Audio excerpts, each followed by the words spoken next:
and welcome to the Healthy Half Hour podcast. We are your hosts, Richard and Karen Inslee.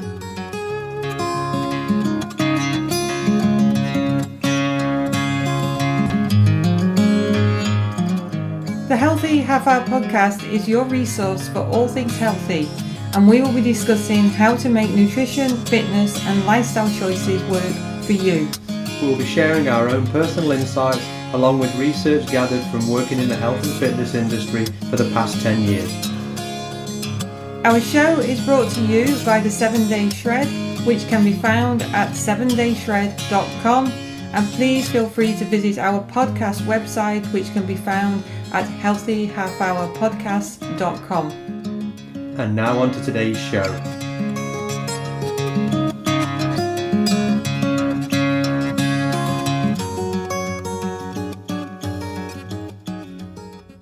Hi everybody, hi to those millions of listeners that we've got, like around the world. We definitely have got listeners around the world, but you misread the stat.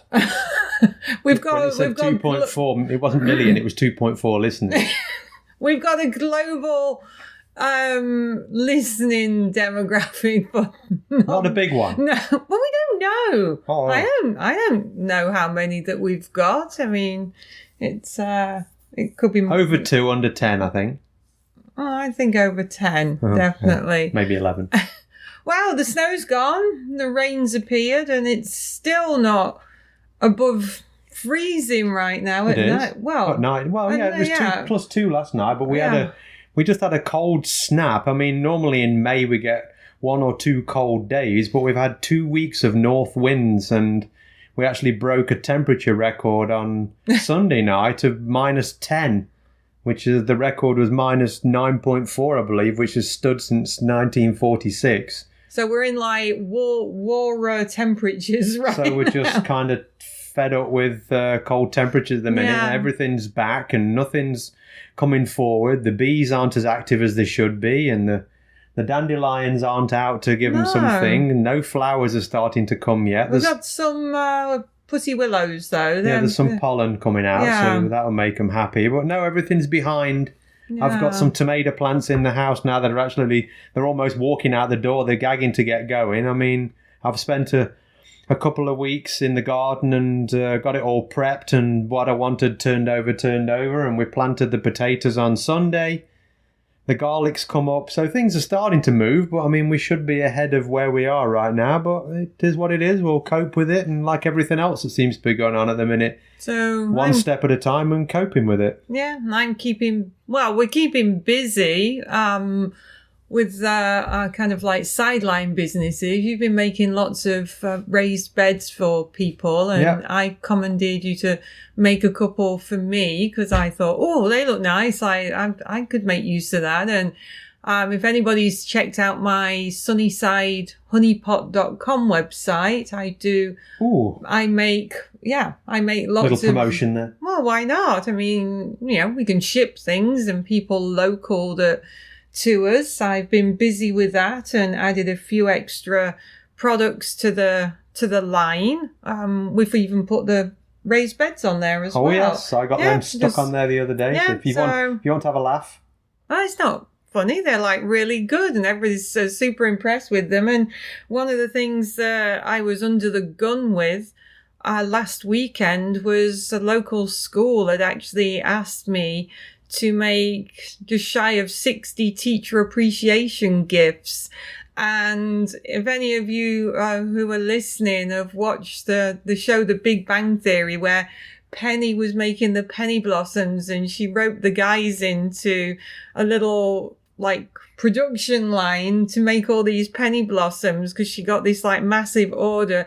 That's what we were like. It was downstairs in my little craft room, and you were there helping me out, and we had our own little like miniature production line going. So. We got it sorted, got them delivered, and everybody was happy as far as we know. So we'll see what kind of comes of that, because you're hitting a lot of people with a lot of product. So and then you went to the nursery on the way home and picked some vegetables, plants up, because we've never been able to grow cauliflower, broccoli, or cabbage Well, from I've grown seeds. it, but it never seems to get Nothing very far. happened. So we thought, well, let the local garden centre fix that one. So if anybody's local, the garden centre is just outside Oakbank, and it's called Good Acres, and it's a small little family business. So if anybody wants to check them out and support small local businesses which need the support right now with the COVID-19 and things being shut down. So again, like I say, we just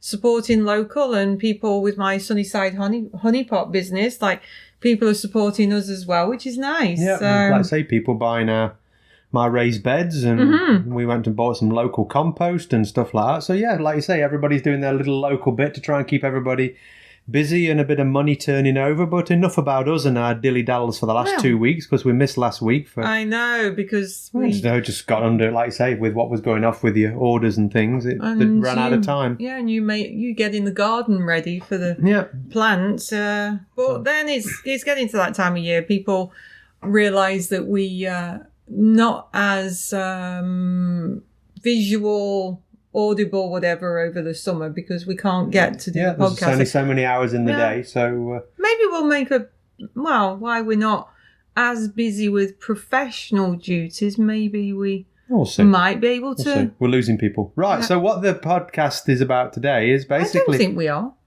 I meant just with the conversation going nowhere. I don't think it was losing people. Well, people might just got nodded off and rammed the car into a light stand because they fell asleep.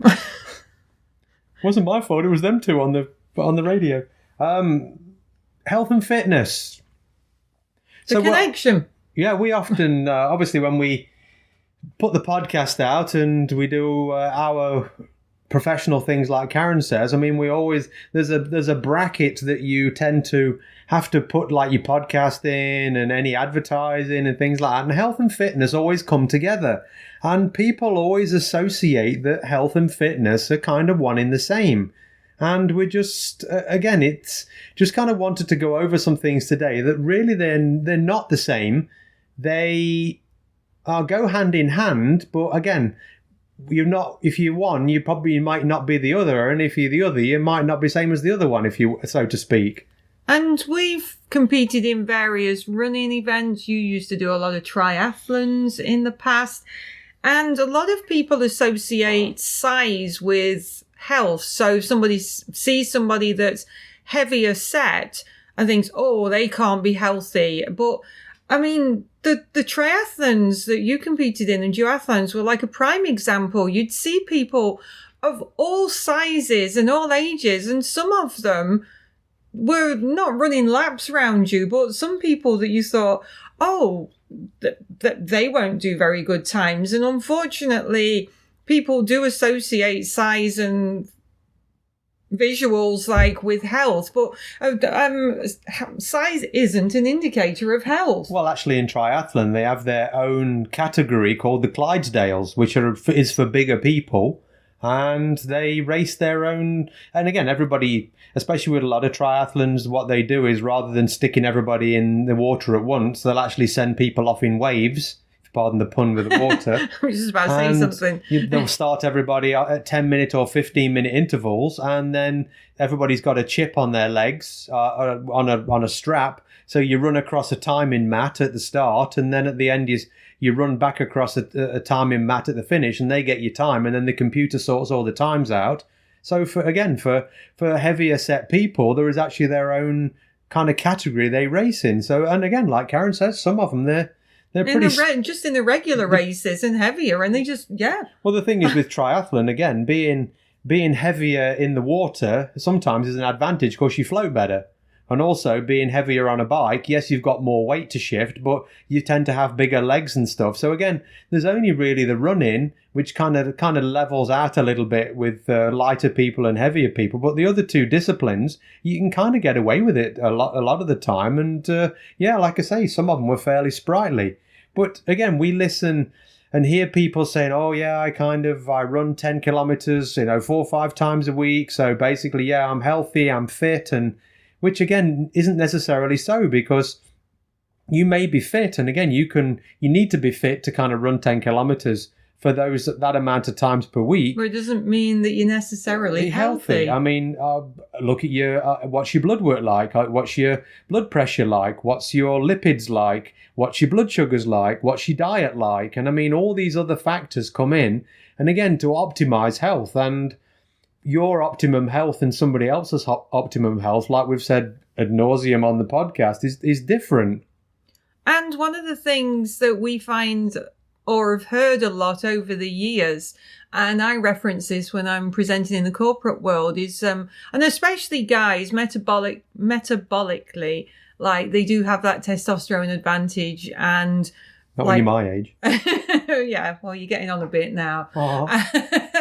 And when husbands and wives start working out, start looking at their diets, and like the guys are dropping weight really fast, but then you'll get people, especially like primarily more males than females, saying this, and they'll go, oh, I can eat whatever I want and I don't gain weight. And my response is always, just because you can doesn't mean you should, because you have to look, like you just said a couple of minutes ago, just because you're not putting on any extra weight, and the scales might say, hey, for your height and your frame, the metrics say that you're healthy, you're at a healthy weight, but your body fat percentage might be actually quite high. You could be actually have a high percentage of visceral fat that you can't physically see, and it could be strangling your organs. And again, on the flip side of this is people have got good blood work numbers, their blood pressure's in the right place, and again, looking from the outside in at everything, optimally, they're really healthy. But you get them to, again, do some maybe high-intensity exercise or something, and they fall flat on their face. They can't do it. The relationship between their cardiovascular system, again, the blood circulation, oxygen around the body and your lungs and your heart, is just very poor. So from a health point of view, they may be great, but from a fitness point of view, they're not great. So it's always that balance between the two. And you worked with a client a few years back now, and the wife was heavier, but her husband was probably, I don't know, 450 pounds maybe. And you just thought that, like, to look at him, you think, oh my goodness, like, this guy is just the most unhealthiest, like, you know, and you were kind of like worried as to what might actually happen to him down the road. But all of his blood work was perfect, wasn't it? His blood pressure, everything. Yeah. Everything. And we spoke, and I said, oh, you know, you've been to your doctor. What's it? And the doctor said, oh, you know, everything. You could probably do with losing some weight, but everything's fine. And then, but then the other flip side of that as well is that his blood work was like everything like was perfect and came back good.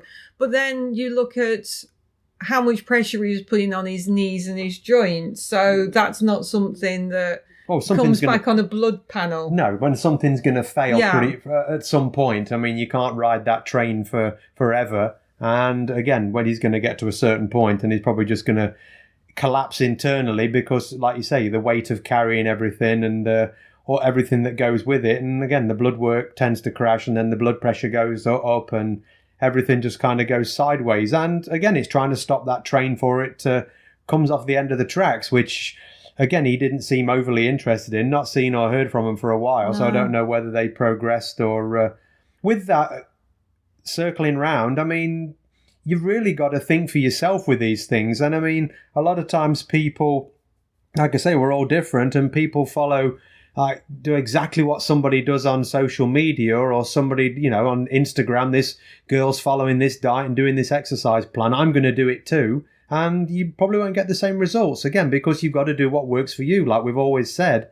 And that intuitive things that work for you. Some people are great at, you know, maybe running a little bit more distance, and some people run better shorter distances, which is why, again, when you look at the Olympics and things, you've got people who sprint and people who do marathons, because, again, body type wise, people are better at doing certain things. So again, we've said before many times, you've got to find kind of what works for you and not what somebody's doing on social media. Yes, it's some work. Yes, it's some trial and error. Yes, it may take a little while, but again, I'm not going to say we've said it before, because we have.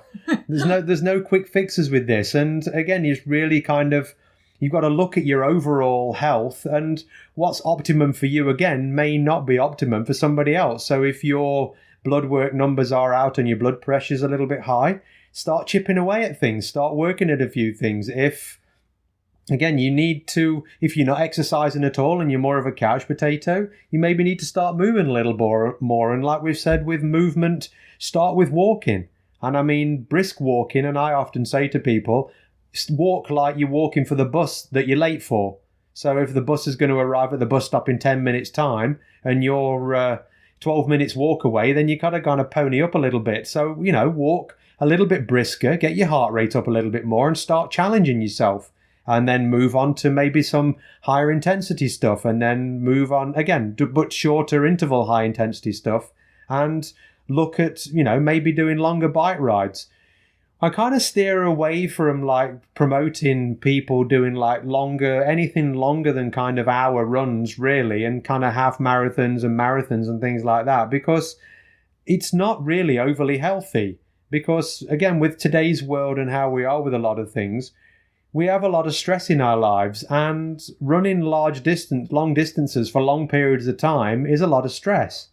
If you do a short high-intensity workout for 20 minutes, like 20 seconds on, 10 seconds off, or something along those lines... My boot campers love that this morning. 20 seconds of push-ups, 10 seconds off, and 20 seconds of kettlebell swing. Yeah, I heard him complain. So that's a short-term stress, which the body will adapt to, and the body loves short-term stresses. It's the longer, more chronic stresses that we don't like. And I mean, if you look at a lot of people who run consistently like long distances and do a lot of marathon training, when they're 50, they look like they're 70. I mean, they look drawn, they look haggard, because again, it's a stress on the body, and the body doesn't like that long stresses. So again, the shorter, the better.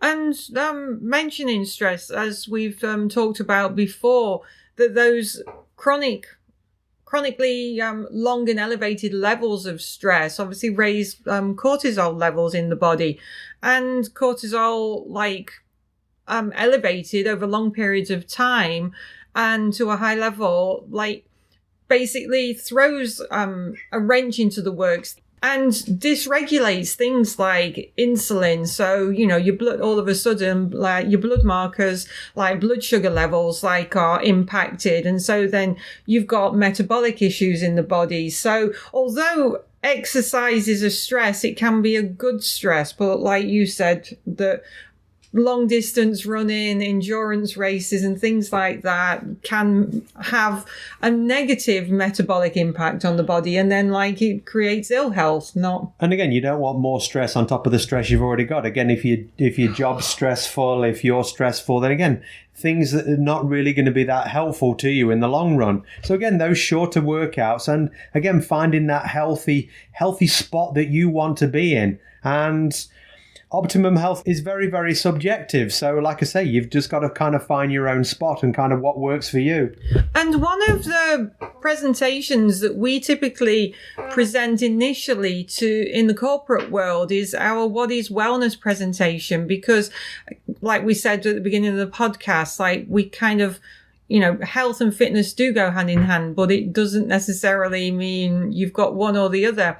And our What is Wellness presentation actually helps our audience to understand and appreciate and discuss what wellness means to them, because what wellness and health means to one person isn't the same as necessarily, you could have a room full of 100 people, and what wellness means to all of that 100 in that room could be totally different. Oh, guarantee it's going to be different for everybody. You have 100 different opinions. Oh, for sure. And that's why we initialize any corporate kind of gigs that we do with that presentation, because again, we want to let people think what actually wellness does mean to them and kind of what they want out of any corporate program. Because I mean, doing a step counter and eating an apple every day for some people works well, but for other people not so much. So again, it's kind of at everybody's level of kind of how much effort they want to put into it. And I mean, like anything, if you want change, you've got to change. So it does require effort and does require you putting something in.